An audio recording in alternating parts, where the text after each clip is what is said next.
సావుకారి కొట్టుకుంటే చింతపండు ధర బయటపడిందంట. ఇప్పుడు అలా ఉంది ఆంధ్రప్రదేశ్ రాష్ట్ర రాజకీయాల పరిస్థితి.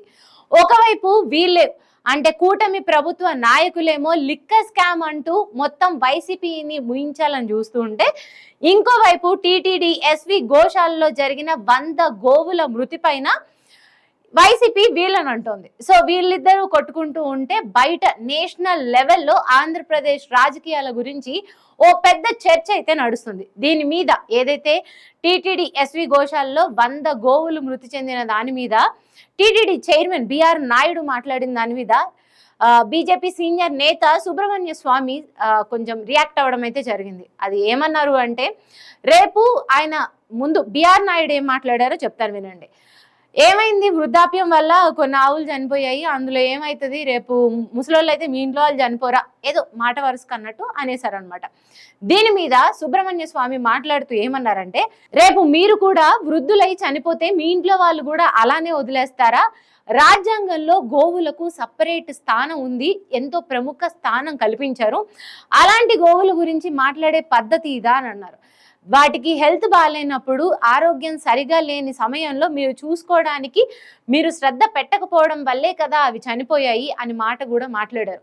యాక్చువల్గా చంద్రబాబు నాయుడిని ఆయన ఒకటి డిమాండ్ చేశారు. ఏంటి అంటే, టీటీడీ చైర్మన్ బిఆర్ నాయుడిని బర్తరఫ్ చేయాలని కూడా నారా చంద్రబాబు నాయుడిని సుబ్రహ్మణ్య స్వామి కోరడం అయితే జరిగింది.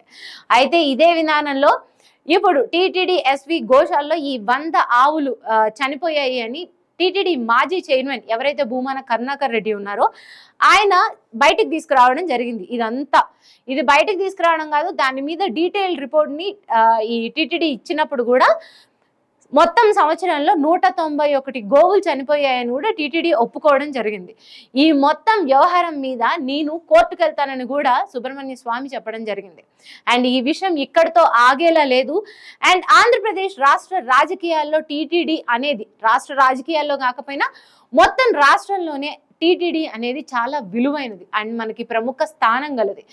ఎవ్వరు ఆ తిరుమల తిరుపతి వెంకటేశ్వర స్వామి జోలికి వెళ్ళడానికి అసలు ధైర్యం కూడా చేయరు. అలాంటి దేవస్థానంలో ఒకసారి లడ్డు విషయం అంటారు, లేకపోతే ఒకసారి తొక్కిసలాట, లేకపోతే ఇప్పుడు గోవుల మృతి. అసలు ఏం చేస్తుంది టీడీపీ ప్రభుత్వం, కూటమి ప్రభుత్వం ఏం చేస్తుంది అనే దానిపైన చాలా రకాల ఈ క్వశ్చన్స్ అయితే లేవనెత్తాయి. వీటి దేనికి జవాబు లేదు. లడ్డూలో పంది కొవ్వు కలిసిందా లేదా అంటే జవాబు లేదు. తొక్కిసలాటలో అంతమంది ఎందుకు చనిపోవాల్సి వచ్చింది అంటే జవాబు లేదు. ఇప్పుడు గోశాలలో 100 గోవుల మృతి జరిగిందా అంటే అసలు అబద్ధం అనేశారు ఆ రాష్ట్ర ముఖ్యమంత్రి నారా చంద్రబాబు నాయుడు. ఇదంతా చిలికి గాలివానగా మారబోతుంది. ఇది ఆంధ్రప్రదేశ్లో ఇప్పుడు ఎవరైతే పరిపాలిస్తున్నారో కూటమి ప్రభుత్వం, వాళ్ళకి చాలా చెడ్డ పేరు రానుంది.